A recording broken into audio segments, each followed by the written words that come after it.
Որոշակի սննդային օգտագործումներ, ուրեմն իրարամերժ այսպես հետազոտություններն իհարկե, բայց օրինակ փաստը կա, որ կարմիր միս, այսինքն մսեղենի շատ օգտագործումը, ճարպով հարուստ կաթնամթերքի օգտագործումը ամբողջությամբ բերում է ածխաջրերի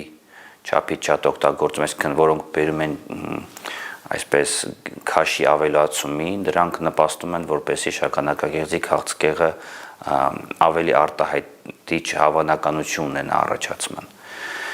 Իհարկե կան նաև կողքից մի փոքր օգնող այսպես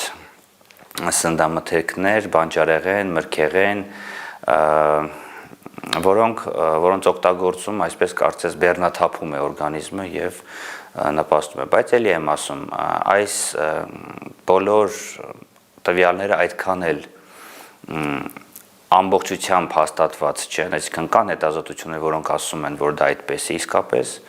եւ հետազոտություններ կան, որ կորելացիան այս սննդամթերքի եւ շագանակագեղձի քաղցկեղի միջեւ որպես այդպեսին չի գտնում։ Ուղղակի կարելի ասել, որ